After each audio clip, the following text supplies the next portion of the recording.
Hello, and good evening, and welcome to Panther Sports News. I'm Drew Brewer. And I'm Caleb Carter. Men and women's tennis completed in the Charlie Thomas Invitational at Texas A&M on Friday and Saturday. Notable results include senior Damian Cobbs Jr. ran a personal best in the 200-meter dash, 21.76 seconds, placing him fifth in the conference in the event. Twin sisters Jada Sabir with 57.33 seconds and Jade Sabir with 57.35 seconds ran a season best in the 400-meter dash, moving them up to 3 and 4 in the conference respectively. Senior Morgan Mukes posted a time of 24.91 in the 200-meter dash, placing her second in the conference. Dinah Murphy had a personal best performance in the mile width run with a time of 5:11.07, and Shelby Devereaux ran a season best in the event, running a time of 5:27.42. The men and women's team both ran a season's best in the 4x4, placing them number one in the SWAC with a time of 3:48.04 and 3:14.40. The men and women's track team competes this Friday and Saturday at Texas Tech Shootout in Lubbock, Texas. Now we switch to women's basketball as the Panthers close out against the Lady Wildcats of BCU. PV took control early on and never let it go as it lead 70-60 with a win. Diana Rosenthal led both teams in points with 22 and 7 rebounds. 3 other Panthers scored in double figures. Forward Brittany Garner grabbed 6 rebounds, 2 assists, and a team-high 3 blocks and 1 steal to go along with her 13 points. Guard Gerlin Smith made their return to the court to the tune of 11 points, 3 boards, and an assist. Women's basketball plays against the Lady Rattlers of FAMU today, with tip-off already begun. Now moving on to the men's basketball. PV lost a heartbreaker to BCU 67-68. PV now holds an even 4-4 record in the SWAC. Juwan Daniels led the way for the Panthers with 20 points on a 6 of 13 shooting. Kendall Jeremiah added 15 points to go along with 9 rebounds. The Panthers take on FAMU later on this evening. Now we switch to bowling. Lady Panthers win 4th regular season championship in a row. For the 5th time in 6 years, the Lady Panthers secured the SWAC regular season title. How about that? The bowling team went 24-4 in SWAC during the regular season, including 13-1 this Sunday on their way to earning yet another championship. The Lady Panthers were led by seniors Crystal Klein and Asia Wren, who placed 1st and 2nd in the SWAC East and West Roundup. The team will travel to Dallas this Friday, where they compete in the 3-day Lady Chester's Invitational. Now moving on to the preseason softball, PV lands 2 on to the SWAC preseason with the second team. The softball team managed to put 2 Lady Panthers onto the SWAC preseason teams, with senior Natalie McLean and sophomore Mia Hall both landing on the second team. The softball team has its season opener this Friday, February 11th, in the Cardinal Invite, hosted by the Incarnate World. And when we come back, we'll have a thing. When we come back after the break, we'll be going over our National Signing Day as we talk about PV's signees and as we talk to their coaches right after the break.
Sports Zone. Last Wednesday, we had signing day, National Signing Day here at the Hill. And Drew, how was that experience for you? That was just a great experience just to get to know all the coaches and see how each of the programs are really doing better this year. Just the fact that we have so many championship programs to come in and still add new players in, it's really a really exciting thing to see, and just how did you feel about that? Yeah, man, just like you said, and our partner Josh, who's not here today, he talked about it. We had a lot of champions that I didn't even know of. I didn't know our bowling team was as good as they were. I really mean, good. softball was doing good. Baseball, I got to talk to those coaches. So it was a real good experience talking to them and, you know, getting that perspective on how they look for recruits and what they look for in a recruit. I got to talk to the softball coach, Coach Vernon Bland, and he said that, you know, if he had the opportunity to get the students on campus, he felt like it was a done deal. And that was a good thing to hear because Prairie View does have a beautiful campus. So I can relate to that because when I first came on a tour at Prairie View, I was sold. You know, it's something amazing how our especially like with our football team, I hear they got rid of the slogan "Spot the ball" to now run it back 22. Okay. And running it back 22, we're trying to make sure that we win that championship again. And this time, hopefully, we're the #1 in the SWAC. Mm-hmm. And with all these new signees coming into the football team, it's a really good experience to see how they could possibly elevate the team. You know, the team has already been doing well and everything.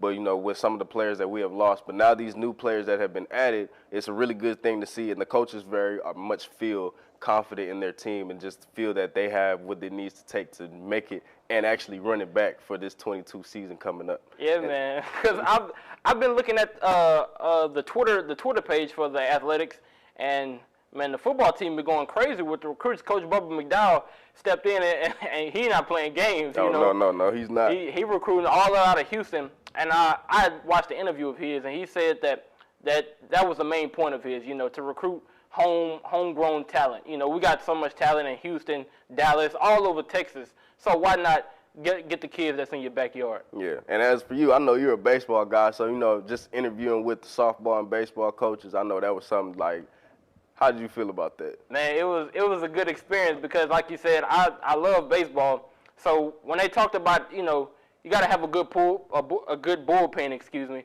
I instantly related to that because playing baseball in high school, let me tell you, if you don't got good pitching, it's going to be a long game for you. It's going to be a long tournament. It's going to be a long couple of days. It's just going to be a bad experience for you. So getting to talk to them and getting some of their knowledge when it comes to baseball and softball, it was a good experience. But you know, you got to sit through all of the whole experience. Yes. So I had to leave for some of it. So how was that hearing through all of the coaches? What did you get from that? Well, from what I got from it was we have every coach here is really doing their best to really make sure that their programs are really getting the spotlight. You know, I know we have the big three, baseball, football, and basketball, that get most of the attention. But I feel that we've really gotten a basis and a real better perspective of the other sports, such as golf, bowling, like you said, bowling being a 5-time, 4-time champion. Like that's crazy. That's crazy just to be that many times in a season in a row for bowling is just amazing with that. We had tennis that was coming out as champions doing their thing. Soccer, just another great. So just all the sports that we have are just so entwined with what they want to do, and especially for the recruits that they have that some of the sports have gotten, it's just a matter of can they continue this tradition? Can they continue to be these champions that we are already known to? So it's just amazing to see, and I can't wait to continue to see what's going on for the rest of these sports in their seasons. Yeah, man. And when you talk about it, continuing that tradition, got a story. Last semester, when the soccer team was on their way to winning the SWAC championship, the women's soccer team was winning the SWAC championship. Man, I think I was asleep because I couldn't get up for the game. But one thing that woke me up was that crowd roaring. I heard the crowd, man, so I had to go check it out. And lo and behold, they won the SWAC championship. So, like you said, National Signing Day, it really brought some perspective to, you know, how the coaches feel about their programs, you know, how they feel about these new kids coming in.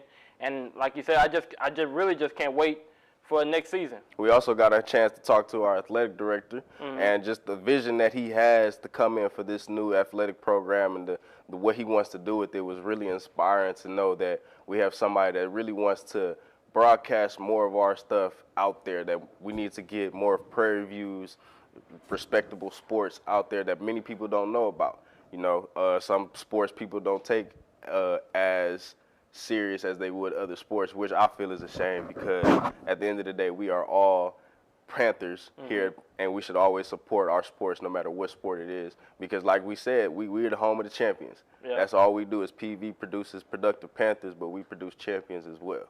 So I just can't believe that we got to enjoy that. That was a wonderful experience, and I just thank God for that time. Yeah, and just real quick, like you were saying about how, you want a little bit better for some of our sports. And we have a person who's here at the who is a participant in the women's golf team here at PVTV. And she said that we don't have a golf coach. So, we got to talk to the athletic director. So we want to see some changes when it comes to getting a golf coach. We want to see all our sports, experience that full level of what they could be. So, yeah, I mean, signing day was a pretty good time. But we'll be talking about the future preview schedule after the break.